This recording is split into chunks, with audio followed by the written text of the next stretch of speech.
आणि परत तुम्ही जनरलच्या बजेटमधनं लाडक्या बहिणीला द्या. मग हा निधी आदिवासींच्या विकासामधला एका बाजूने आस्थापनावरचा खर्च जातोय. सगळं खर्च होऊन आदिवासी विकासाला फक्त 3,871 कोटी काहीतरी शिल्लक राहतात. त्यात सुद्धा तुम्ही मग लाडक्या बहिणीसाठी एवढं निधी देणार असाल, मग आदिवासींचा विकास कुठे होणार? 335,70,00,000 काल लाडक्या बहिणीसाठी काढले. त्याच्या अगोदर 335 कोटी काढले. मग तुम्ही एवढा निधी जर 3,871 कोटीपैकी एवढा खर्च तुम्ही लाडकी बहिणीवर फक्त करणार. मग आदिवासी विकास काय करणार? कुठलीही कामं तुम्ही आणू शकत नाही कारण निधीच शिल्लक नाहीये.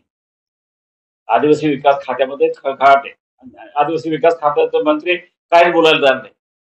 या राज्याचे मुख्यमंत्री हे फार हुकुमशाहीसारखे वागतात आणि ते सांगतील तसं ते एक शब्द आदिवासी विकास मंत्री बोलणार नाही. निधी जो वळवतोय त्यावर असं वाटतं का आपल्याला की ही जी लाडकी बहीण योजना ही कायमस्वरूपी सुरू राहिला? हे बघा, हे तर इलेक्शन पुरती आलेली योजना आहे. विधानसभा संपल्या, आता झेडपी आणि महानगरपालिका शिल्लक राहिले. तोपर्यंत ही लाडकी बहीण योजना राहील. शासनाच्या तिजोरीमध्ये खळखळाट आहे. असं ऐकलं होतं की केंद्र सरकार 1,00,000 कोटी पैसे पाठवणार आहे. ते पाठवणार नाही, येणार नाही आणि हे होणार नाही. आता खरं तर या राज्यात जीएसटी मोठ्या प्रमाणात कलेक्शन होतं. राज्याला चांगले दिवस येऊ शकतात, परंतु आदिवासी विकासाचा पैसा वळती करू नये एवढंच मी सांगेन. पण निश्चितपणे ही योजना लाडकी बहीण योजना चालू राहिली पाहिजे. त्याला माझा विरोध नाही. परंतु बजेटला देत असताना समजा तुम्हाला जीएसटी मधनं पैसा मिळाला, राज्याचं इन्कम वाढलं, तर निश्चितपणे चालू ठेवा, करा. राजकारणासाठी करण्यापेक्षा तुम्ही त्या महिलांना सक्षम करणे तेवढंच गरजेचं आहे आणि म्हणून ती योजना चालू राहावी. परंतु आमचा त्याला विरोध नाही. पण ही योजना हे फक्त इलेक्शन पुरते वापरतील आणि फेकून देतील असं माझा समज आहे. माझ्या माहितीप्रमाणे जवळपास 3,871 कोटी आदिवासी विकास करायला ठेवले 21,000 कोटीपैकी. मग हा निधी जर आदिवासींच्या विकासासाठी उपयोगी पडणार नसेल, इकडे तिकडे वळती करणं हे फार भयानक आहे. तुम्हाला लाडकी बहिणीला आमचा विरोध नाही. लाडकी बहिणीला तुम्ही द्या. पण मग जनरलच्या बजेटमधनं द्यायला पाहिजे होतं. जनरलचे बजेट बाजूला ठेवायचं. आदिवासी विकास खात्यातला पैसा आस्थापनावरही खर्च करायचा. म्हणजे राज्यातले जे जे मंत्रालय आहे, मंत्रालयाचे अधिकारी, त्यांचा पगार, कमिशनर, एटीसी, परत ट्रायबल रिसर्च सेंटर पुणे, या सगळ्या कर्मचाऱ्यांचा खर्च, शिक्षकांचा खर्च, हा सगळा खर्च आदिवासी विकास विभागावरनं केला जातो आणि त्यामुळे तो निधी शिल्लक राहत नाही. आणि निश्चितपणे सरकारच्या विरुद्ध लढा द्यावा लागला तरी लढा द्यायला मी पुढे असेल एवढं स्पष्टपणे सांगतो. आणि सरकार आदिवासींच्या विरोधी आहे हे तर स्पष्टच आहे. आदिवासींचा विकास करायचा तुम्हाला निधी उपलब्ध करून द्यावा लागेल. बाबासाहेब आंबेडकरांनी स्पष्टपणे सांगितलं की राज्यघटनेमध्ये सामाजिक न्याय मी देतोय, राज्यघटनेचा तरतुदी आहे, पण आर्थिक न्याय जोपर्यंत मिळत नाही तोपर्यंत दलितांचा आदिवासींचा विकास होणार नाही. हे बाबासाहेब आंबेडकरांनी खंत व्यक्त केली. राज्यघटना लिहून सुद्धा मला याची खंत आहे असं ते बोलले होते. आणि आमचे राहुलजी गांधी आता स्पष्टपणे सांगतायत त्याची लोकसंख्या जेवढी असेल तेवढं त्यांना निधी द्या. तो निधी त्यांना मिळाला पाहिजे. ही जी भूमिका आहे राहुल गांधीची, ती भूमिका स्पष्टपणे देशाला, राज्याला, सगळ्यांना एक दिशा देणारी भाषा आहे. आणि निश्चितपणे हे सरकार गेलं पाहिजे. तरच आदिवासींचा विकास होईल आणि आदिवासी विकास करण्यासाठी काही तुकडा फेकलेला त्याच्यावर काय खुश राहण्यासारखं नाहीये. तर तुकडा काही कामाचा नाही. आम्हाला आमच्या न्यायाचं, आमच्या हक्काचा निधी पाहिजे. ही भूमिका सगळ्या आमदारांनी, सगळ्या खासदारांनी घेतली पाहिजे.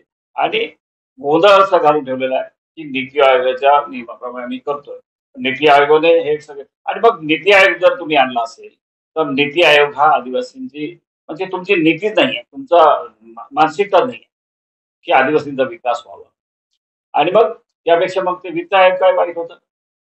त्यावेळेला नीती आयोगाचे डेप्युटी कमिशनर जे आपले हे आयोग होते, आयोग, आपले उपाध्यक्ष, त्यांनी आदिवासींच्या विकासाला 9.35 दिल्याशिवाय मी तुम्हाला केंद्राचा निधी देणार नाही हे स्पष्टपणे सांगितलं होतं आणि त्याप्रमाणे निधी मिळत होता. डॉक्टर विजयकुमार गावित ज्यावेळेला मंत्री होते त्यावेळेला निधी मिळाला.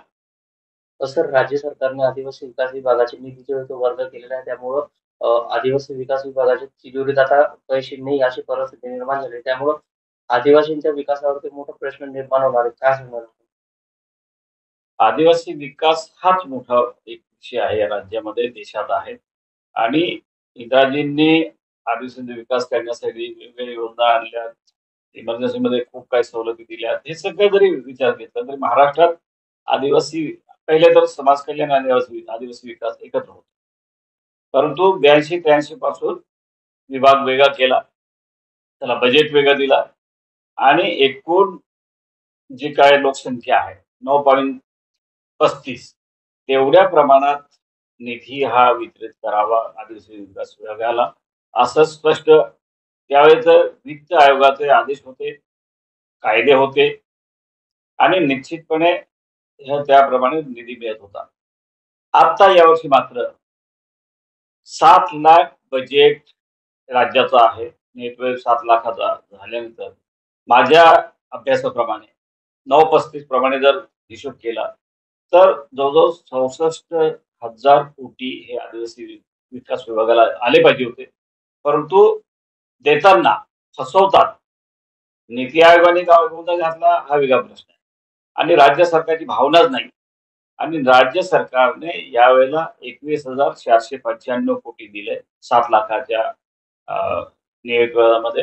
ज्याची टक्केवारी काढली तर फार कमी आहे. 7.5-7 सुद्धा येणार नाही.